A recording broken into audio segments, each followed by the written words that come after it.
Across the world, the communal bowl signifies that one does not eat alone in isolation. When a family member, friend, neighbor, or stranger is hungry or in need of fellowship, they are invited to join the meal, to share the communal bowl. For refugees and immigrants, a single plate or eating alone is equal to isolation. Isolation is the most threatening aspect of leaving their homeland behind and rebuilding a life in the United States. And then a global pandemic hits. Tonight, troubling new data from the World Health Organization. The U.S. marked its deadliest 24 hours last week. We turn our attention now to the low-income Americans who are bearing the brunt of the coronavirus fallout. Is it possible for us to understand what our refugee families have lost? How daunting it must be to navigate a new life in America.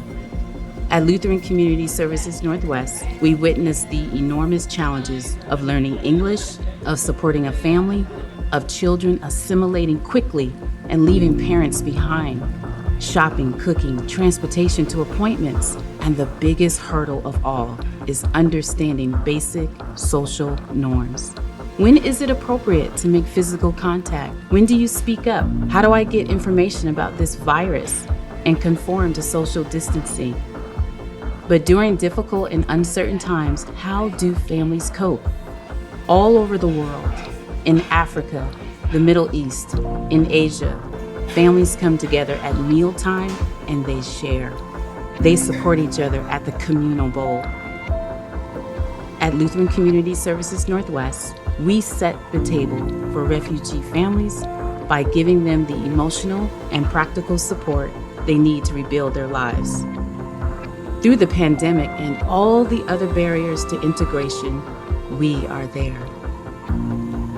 Come join our communal bowl.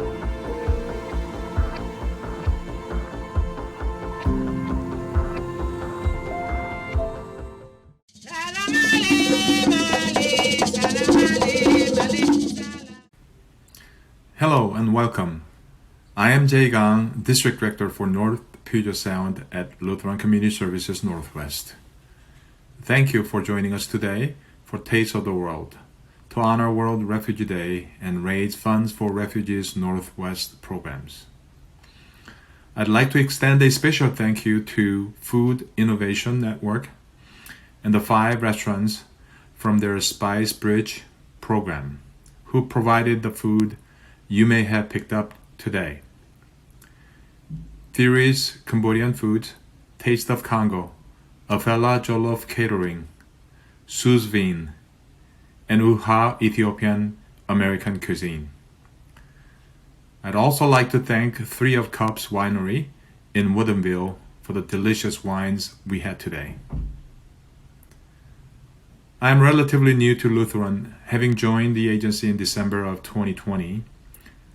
Many of you may be meeting me for the first time, so before I tell you about what's been happening at Refugees Northwest, please allow me to tell you a little bit about myself. I'm an ordained minister serving both faith and community-based organizations for more than 35 years. I am happily married to my wife Angela for 31 years and have 2 adult children, Andrea and Andrew. I am passionate about God, people, and community, especially the refugee and immigrant communities. I take delight in celebrating different cultures as we all can learn from each other. Obviously, this year's Taste of the World event looks a little bit different from past events. Some of you may be watching this while you eat the food you picked up on Saturday afternoon. And thank you for venturing out to join us, however briefly in person. Some may be tuning in at another time. Either way, we are pleased you chose to watch our video and learn a little more about our cause. Just like how COVID changed our event, it has changed our lives and the way we work. For the last 15 months, we have been learning new ways to serve our refugee, asylee, and immigrant neighbors. From virtual support groups and telemedicine to a dramatically expanded and, of course, socially distanced food and hygiene distribution program, we have found creative new ways to help our clients adjust to their new country and access the services they need. A few highlights from this year includes our Community Resource Center has stepped up in huge ways to meet the challenge of food insecurity among our refugee and immigrant communities. We have been serving an average of 2,000 individuals each month with food, hygiene supplies, and PPE. Thanks to a partnership with Food Lifeline and a generous grant from the Employees Community Fund of Boeing Puget Sound. We're now equipped to continue to serve in this way far into the future. We have also partnered with Healthier Here and Health Point to deliver COVID information and now vaccinations in culturally and linguistically appropriate ways. If you or someone you know is still looking for a COVID vaccine, you can visit the Refugee Northwest Facebook page to sign up for one of our free Thursday clinics. Our refugee foster care program currently has close to 100 youth in care, up from 85 just 1 year ago. Thanks to changes in foster care regulations, these vulnerable youth can now receive full services up to age 24, greatly increasing their chances for successful independence. The past school year, more than 25 of our youth graduated, several of whom went on to higher education or are entering the workforce for the first time. Our refugee foster care graduation rate is consistently 30% higher than average for foster care programs, which gained us the recognition of the Office of Refuge and Resettlement. Our Refugee Elder Program, which provides support groups and peer connections for refugee and asylee clients age 65 and up, successfully transitioned to a Zoom-based program. Our staff worked diligently to get clients access to the necessary technology and spent hours teaching them how to use it. Attendance in these groups is up almost to where it was when we were able to meet in person, although everyone is looking forward to being able to share meals again. Our counseling program transitioned to seeing clients through telemedicine, maintaining a critical service for the people we serve. Pro bono counselors delivered more than 250 hours of services to asylum seekers through our evaluation network, providing crucial evidence to support asylum claims. Our Refugee Services Program added housing assistance as a new service, assisting asylees and asylum seekers with securing safe, reliable shelter. During the pandemic, Refugee Services has been particularly busy providing rental and utility assistance to keep clients in their homes, assisting clients with asylum claims, helping complex medical clients with case management and paying medical bills, and assisting clients with accessing community resources. We were also pleased to recently add a medical case manager position focused specifically on the complex medical needs of Ethiopian and Tigranian clients. As I've gotten to know the clients at Refugees Northwest, I am continually struck by their strength, resilience, and hope for the future. They have survived war, famine, persecution, and now a global pandemic, but they continue to persevere. Their belief in a better future is incredibly motivating for us and reminds us every day that we are a global community and that each person, brings something of value to the world. We have been incredibly grateful for the support of our funders and you, our donors, this year. Your gifts have allowed us to innovate, to be creative, and to find new ways to meet the needs of our most vulnerable neighbors. You have truly brought health, justice, and hope during a dark and difficult year. Thank you, and I look forward to getting to know you. These refugees come from war and chaos. They are so devastated, and you don't know the situation unless you put yourself under their shoes.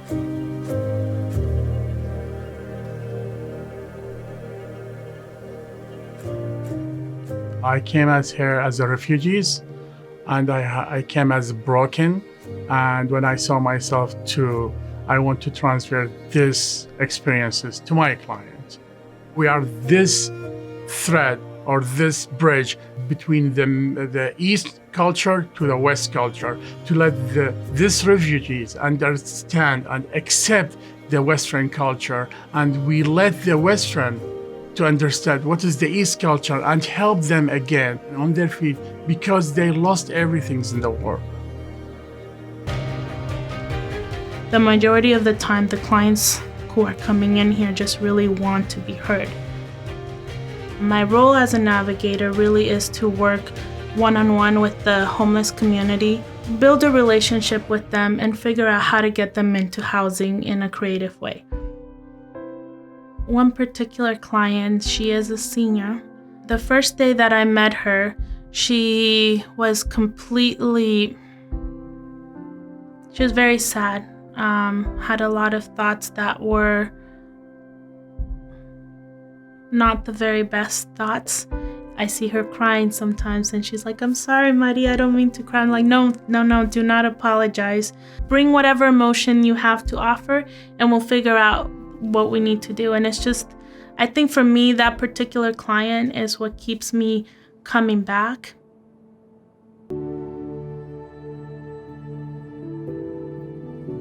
Part of our job aims in providing services to those newly arrived refugees with complex medical issues. Our clients, it can be as little as 2 years old, and our eldest client is about 93 years old.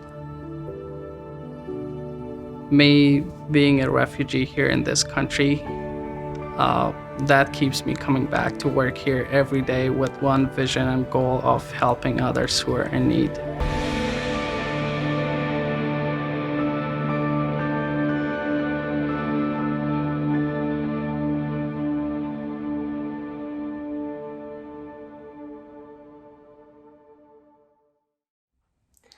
Hi everyone, I'm Elliot Stockstad with LCS Northwest and Refugees Northwest program. Hi, my name is Jolie Buiza from the Congo. And Jolie and I she met our family about 4 years ago now, when she originally came from Congo as an unaccompanied refugee minor and started living with our family, and it's been amazing. Yeah. And so she's here with me today to say thanks. Hi, like my dad said, my name is Jolie Buiza. Yeah, I've been living with my family now for 4 years. I am a refugee originally from the Congo, and I am a student now at St. Martin University. I'm about to go to my 3rd year, and it's been amazing living with Elliot Stockstad, and I am passionate more about modeling, and I love modeling. I love everything, like I'm comfortable in front of camera. I love to encourage my young immigrants to do better, and I love to be an advocate for everybody, especially young immigrants. And I am excited. Now I am running for Miss Washington, and my platform is more of helping young immigrants. So, yeah. Yeah, I'm proud of you. And so thank you, Jolie, for helping me to say thanks to you all. Our Refugees Northwest program provides so much important support for individuals and families, especially when they're first arriving and have hardly anything. So that's everything from food to healthcare and basic needs, also emotional support and counseling, which is critical always, but especially sometimes in those early days. So if you would like to support this work or find out more, please click the link below in the video and follow along on the Refugees Northwest website, or sign up for email updates, or follow us on social media. This is a fundraiser to support the important work of Refugees Northwest. So thank you for being here, for watching this, and for your support. Thank you so much, and I appreciate your support for my fellow refugees and everybody who received support from you. So I want to thank you so much, and be blessed. Salam alaikum, salam alaikum, salam alaikum.